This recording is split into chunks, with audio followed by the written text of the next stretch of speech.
हाँ भाई, अस्सलाम वालेकुम। कैसे हैं आप लोग? और एहसान भाई, आप कैसे हैं? ठीक अल्लाह है। का शुक्र आप बस ठीक। एहसान भाई, सोलर की जब बात होती है तो एहसान भाई मुझे याद आते हैं।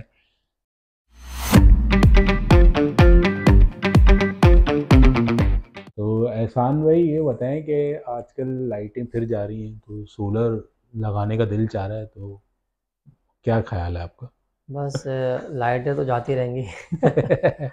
तो उसमें ये होता है कि सोलर लोग लगा सकते हैं, लेकिन क्योंकि अभी बेसिकली एक तो गवर्नमेंट ने कुछ की तरफ से कुछ रिस्ट्रिक्शन लगी हुई है कि इंपोर्ट के ऊपर पाबंदी लगी हुई है। पाबंदी से मुराद ये कि 84-80 सेक्शन में जितनी भी चीज़ें आती थी वो सब जो है ना बैंड हुई हुई है। नंबर वन, बैंड हो गई। बैंड से मुराद के अभी उसकी एलसी नहीं खुली। तो लेकिन तो सोलर वाले तो लोग बेच रहे हैं अभी भी। असल में वो सोलर वाले लोग बेच तो रहे हैं। अब जिनकी पुरानी एलसी डली हुई थी या जिनका पुराना माल आ रहा था या जो किसी और तरीके से जिन्होंने कुछ कर करा के माल मंगा तो लिया था, लेकिन डेफिनेटली डिपेंड करता है डिमांड और सप्लाई पे। तो अब डिमांड और सप्लाई इतनी ज़्यादा है, वो है डिपेंड करता है कि डिमांड जो है ना ज़्यादा है और सप्लाई पीछे से कम हो रही है, तो डेफिनेटली रेट बढ़ जाते हैं। नंबर वन बात तो ये हम्म। हो गई। फिर नंबर टू, जितनी भी चीज़ें आपकी इम्पोर्ट होती हैं वो डॉलर पे डिपेंड करती हैं। अच्छा, यहाँ पर एक बहुत अच्छा एक पॉइंट है जिसको जो एंड यूज़र होता है वो ये कहता है कि यार जब डॉलर बढ़ता है ना हम्म। तो आप लोग तो पैसे फ़ौरन बढ़ा देते हैं, हाँ, कम और होता जब है तो डॉलर नहीं कम होता है होगा। तो आप कम तो करते नहीं तो ये हैं। तो सही बात है यार, क्यों ऐसे करते हो भाई? हाँ देखिए, इसमें ये एक समझने वाली बात है कि जैसे ही डॉलर इंक्रीज़ होता है, मिसाल के तौर पर डॉलर 200 से 225 पे चला गया, अब जो मैंने मेरे पास स्टॉक पड़ा हुआ है हम्म। वो मैं क्या करूँगा, उसको मैं बेचूंगा। तो लेकिन अगर मैं उसको पुराने रेट पे बेच दूंगा, $200 के मुताबिक बेच दूंगा, तो आपका क्या ख्याल है कि जो नया ऑर्डर मुझे देना है बेचने के बाद वो 225 230, तो मैं क्या नया ऑर्डर दे सकता हूँ? हाँ, तो नहीं दे फिर तो आप सकता। वेट करेंगे और कब सामान जब तक खाली नहीं होगा। नहीं, आप समझे नहीं मेरी बात। मैंने 200 के मुताबिक डॉलर 200 पे था, मैंने माल मंगाया था, आज डॉलर 230 पे खड़ा हुआ है। तो आप 200 के हिसाब से बेचें। अब मैं 211 से मैंने बेच दिया ना, ठीक है, बेच दिया। अब मैं 230 के मुताबिक दोबारा मंगा सकता हूँ? अगर आप मंगवाएंगे तो फिर आप उस हिसाब से बेचें। नहीं, फिर मैं मंगवाऊंगा लेकिन तो अगर आपको ये भी तो नहीं पता कि आगे नहीं, बढ़ेगा भी ये या नहीं कम आप होगा या समझे। कुछ होगा। 200 के मुताबिक मैंने डॉलर पे बेच दिया, हम्म। 230 का डॉलर था, 200 के हाँ। मुताबिक मैंने लिया था, मैंने 200 के मुताबिक बेच दिया। हम्म। लेकिन अब जब मैं दोबारा मंगाने के लिए जा रहा हूँ तो मेरे पास तो 230 के मुताबिक में पैसे ही नहीं पड़े हुए, क्योंकि मैंने तो लॉस में जाके बेचे है ना, यूएसडी के मुताबिक।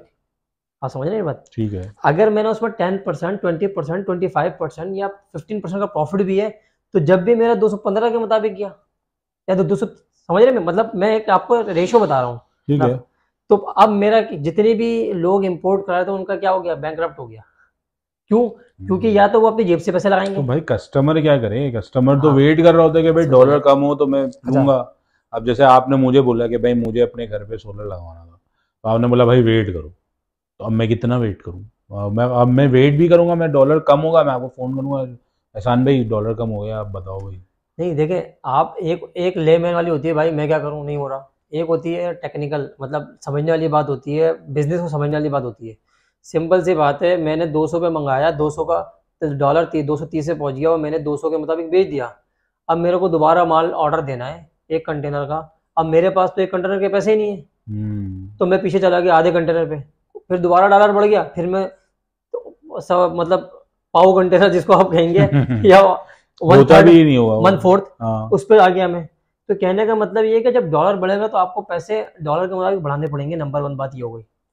नंबर टू बात ये हो गई कि मिसाल के तौर पे मैं 200 पे मंगाया और डॉलर आ गया कितने पे, 195। 195 पे या 180 पे आ गया। अब आप बोलो डॉलर कम हो गया, आप क्यों नहीं कम कर रहे? अब मसला ये कि आप जो, अब अगर जो मैं कम आपने कर, जो पैसे लिए मैं सही है। तो ये सही समझने है, की बात समझ है एक गया। मैन। अच्छा चलो ये बताओ, अब मैं आपसे एक सवाल पूछता हूँ, ये है कि जैसे मैं चाहता हूँ कि मैं अपने घर पे जो है ना पूरा सोलर अनेबल हो जाए, और मेरे को जो है ना बिजली का बिल जो है ना उसकी फ़िक्र नहीं हो, और मैं सोलर पे आ जाऊँ पूरा, मतलब पूरा केई से ताल्लुक़ ख़त्म कर लूँ। तो ये पॉसिबल है कि नहीं? देखिए, नंबर वन, कराची में रहते हुए ये पॉसिबल नहीं है। नंबर वन, आपको की इलेक्ट्रिक की लाइन तो रखनी नहीं, पड़ेगी। लाइन तो रखी हुई है मगर ठीक है, मैं उसको हाँ, यूज़ ही नहीं करता। ये ये मिनिमल बिल दे हाँ, रहे हो। ये पॉसिबल है कि आप उसको मिनिमम सा बिल दे सकते हैं। Number one. नंबर 2 इसमें ये होगा कि दो तरह के सिस्टम आते हैं, एक होते हैं हाइब्रिड सिस्टम और एक होते हैं ऑन ग्रिड। हाइब्रिड से मुराद ये है कि उसके अंदर बैटरी लगी होती है और उस सिस्टम के अंदर कैपेसिटी होती है कि वो ग्रिड में भी सेल आउट कर सकता है। एक बात तो ये हो गई। दूसरी बात ऑन ग्रिड सिस्टम हो गया। ऑन ग्रिड के अंदर बैटरी नहीं लगी होती, जिसको ग्रिड टाई भी कहते हैं। वो क्या करता है, वो खाली उसके अंदर कैपेबिलिटी है बेचने की, ठीक है। तो अच्छा, ये बात थोड़ी सी मैं बीच में ऐड ऑन कर रहा हूँ कि जब आप बेचने की बात करते हैं तो उसमें जो अभी आपका मीटर लगा होता है बेचनी, इलेक्ट्रिसिटी बेचनी, इलेक्ट्रिसिटी के इलेक्ट्रिक को या यूटिलिटी को, तो उसमें जो आपका मीटर लगा होता है ना, वो मीटर आपका लगा होता है यूनि डायरेक्शनल, यानी कि खाली वो ले सकता है बिजली। लेकिन जब आप बेचने की बात करते हैं तो आप सिस्टम लगाने के बाद के इलेक्ट्रिक को अप्लाई करते हैं अपने यूटिलिटी को, फिर मीटर चेंज होता है, तो वो बाय डायरेक्शनल मीटर लगता है जिसको बीडी मीटर हो जाता है आराम से। हाँ, वो उसमें कुछ टाइम लगता है, कुछ इनका प्रोसेस होता है, 3 महीने में नॉर्मल इनका प्रोसेस 3000 साल का। लेकिन ये है कि इन केस अगर आपके पास वो नहीं हो, नॉर्मल मीटर लगने में इतना टाइम लग रहा है, तो ये 3 से 6 महीने का प्रोसेस होता है। वैसे ऑफिशियल 3 महीने का है, तो मीटर उसमें आपका चेंज हो जाता है। नंबर 1 बात ये हुई। अच्छा, आपने जो बात की कि यार मैं ये चाहता हूँ कि भाई मैं बिल जो है ना नहीं देना पड़े मेरे को। हाँ, मतलब मैं फुल जो है ना सोलर पे फुल इलॉन मस्क बन जाऊंगा। हाँ, उसमें ये होगा कि सबसे पहले आप ये कैलकुलेट करेंगे भाई आपके घर का बिल कितना आता है, यानी कि कितने यूनिट आते हैं। ठीक है, नंबर 1 बात तो ये हो गई, वो हम आपको बिल ला के नंबर 2 बात ये हो गई कि आप बोलते हो भाई मैं तो महीने के 300 यूनिट यूटिलाइज करता हूँ या 350 करता हूँ या 400 करता हूँ, तो हम आपको बोलेंगे भाई अगर आप 400 यूनिट यूटिलाइज करते हैं, मैं गर्मी की बात कर रहा हूँ, सर्दी की बात नहीं कर रहा, ठीक है, क्योंकि गर्मियों के अंदर आपका मैक्सिमम यूटिलाइजेशन होती है। तो हम कहेंगे भाई आप ऐसा करें कि अगर आप चाहते हो बिल नहीं देना पड़े तो आप 300 की जगह 400 यूनिट की जगह आप ऐसा सिस्टम लगाओ जो आपका मंथली 800 यूनिट 900 यूनिट बनाए। ठीक है, जिसमें से क्योंकि मसला ये कि जो के इलेक्ट्रिक आपसे ले रहा होता है वो तकरीबन आधे पैसे में ले रहा होता है। एक रफ बता रहा हूँ, मिसाल के तौर पर जैसे पहले 26 रुपये का यूनिट था तो 12 रुपये के 9 पैसे के हिसाब से लेता था, 19 रुपये के हिसाब से भी लेता है। तो इसलिए मैं आपको ये मशवरा दूंगा भाई आप क्या करो भाई 800,000 यूनिट का अब आपका दूसरा सवाल होगा भाई मैं 800,000 यूनिट का मैं सिस्टम लगवा लेता हूँ, ठीक है, कोई मसला नहीं है, मैं बिल तो हाँ, मैं तो बहुत अमीर हूँ, लगा लेता हूँ, लेकिन मुझे उसके लिए कितने किलोवाट का सिस्टम लगाना पड़ेगा। तो अगर आप 800 से 1000 यूनिट पे जाते हो तो आपको एक रफ तकरीबन 10 किलोवाट का सिस्टम लगाना पड़ेगा। अच्छा, 10 किलोवाट का सिस्टम अगर आप फुल लगाएं तो वो मंथली जो यूनिट जनरेट करता है 1000 से लेकर 1200-1300 यूनिट जनरेट करता है। लेकिन मीन वैल्यू 1000-1200 इसलिए लेते हैं कि क्योंकि सर्दी गर्मी, क्योंकि आप कोई भी कैलकुलेशन करते हैं तो उसको मीन निकालते हैं, ठीक है ना। कितना फिर लगाना पड़ेगा? मैं तकरीबन 10 किलोवाट का आप सिस्टम लगाते हैं, 10 किलो, ठीक है ना। अब कितने का पड़ता है? हाँ, अब दूसरी बात आई है भाई आप 10 किलोवाट का मैं सिस्टम लगाने के लिए जा रहा हूँ भाई, मेरे को कितने पैसे का पड़ेगा। तो इस टाइम के ऊपर अगर 10 किलोवाट का आप खाली ऑन ग्रिड सिस्टम लगाने के लिए जाते हैं तो वो तकरीबन आपको 16-17 लाख रुपए का सिस्टम पड़ता है। 16-17 लाख रुपए का सब मिला के कुछ। अब दूसरी बात ये कि भाई आप बोलोगे भाई इतनी मैंने 17 लाख रुपए की इन्वेस्टमेंट की है, इसका मुझे क्या फ़ायदा है? हाँ, फ़ायदा तो इसकी ROI कितने अरसे में आती है? अगर हम इसकी ROI रिटर्न ऑन इन्वेस्टमेंट की बात करते हैं तो अभी जो 19 रुपये के हिसाब से ले रहे हैं तो उसके मुताबिक इसकी ROI 4 से 5 साल के अंदर आपको पूरी हो जाती है। 5 साल अगर हम उसी जगह पे स्टे कर रहे हैं, सही, नंबर 1। अच्छा, इसमें तो उन 5 सालों में मतलब बिल का जो एडजस्टमेट होगा, देखिए बिल का एडजस्टमेंट, यस, बिल देना नहीं पड़ेगा, बिल देना नहीं पड़ेगा, यस। लेकिन आपको ये बात ध्यान में रखनी पड़ेगी, नंबर 1 बात कि आपने जो सिस्टम लगाया है आपको यूनिट उसी के मुताबिक रखने पड़ेंगे। होता क्या है कि मैंने आपके घर फ्री हो मैंने आपके घर में सिस्टम लगा दिया, आपने बोला यार बस अब तो जैसे हम बहुत सी जगह पे लगाते हैं सिस्टम 10 किलोवाट का, उनको कहते हैं भाई 10 किलोवाट का हमने आपको, अच्छा जो मैंने आपको 16-17 लाख वैसे ही रहे हैं आप जैसे वो विदाउट बैटरी वाला बता रहा हूँ, ठीक है। अगर बैटरी वाला लगाते हैं जिसमें हम चाहते हैं कि नहीं हमें बैटरी बैकअप भी मिलना चाहिए लाइट जाने की सूरत में, लाइट चले और बड़ा सिस्टम होना चाहिए, मतलब बड़े समाज की बैटरी ज़्यादा मिलनी चाहिए, तो उसमें उसकी कॉस्ट बढ़ जाती है। अगर ये 16-17 लाख रुपए में तो वो 28-30 लाख रुपए के करीब आपकी सिस्टम की कॉस्ट चली जाती है। तो उसमें क्या होता है, हम क्लाइंट को, कस्टमर को कहते हैं कि भाई आपने क्या करना है कि इसको बैटरी वाला सिस्टम है, इसके जो बैटरी बैकअप के ऊपर लोड आपने मिनिमम रखना है। देखिए वो तो इसमें फिर सब चलता है, फ्रिज, जी, फ्रिज भी चलता है, वॉशिंग मशीन और इस्त्री।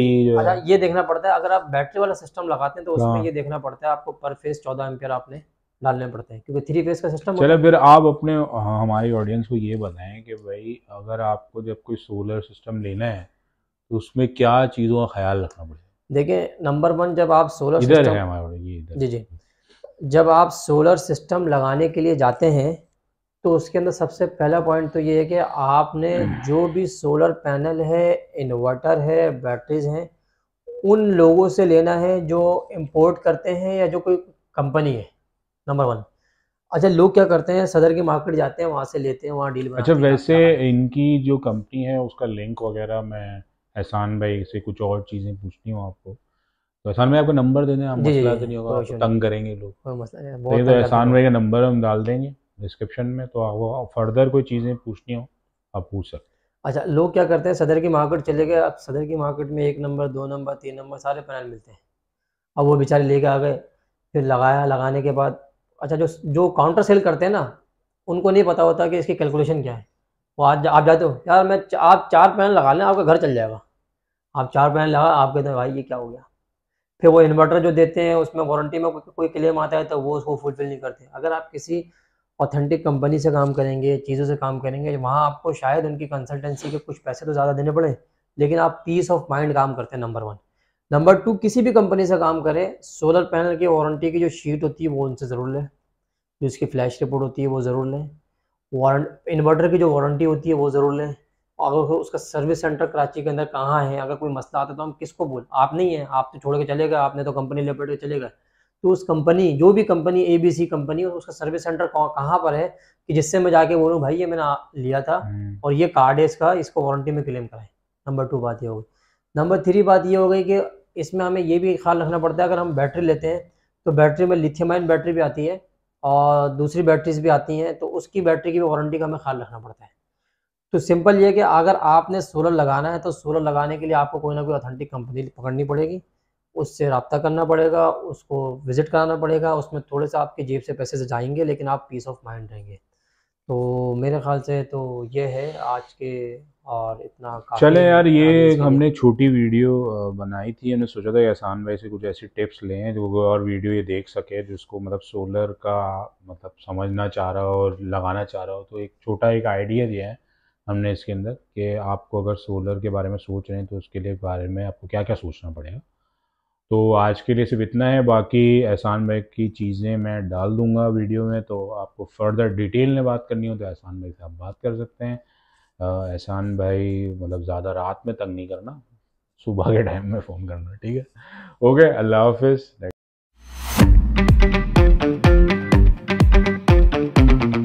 That's it.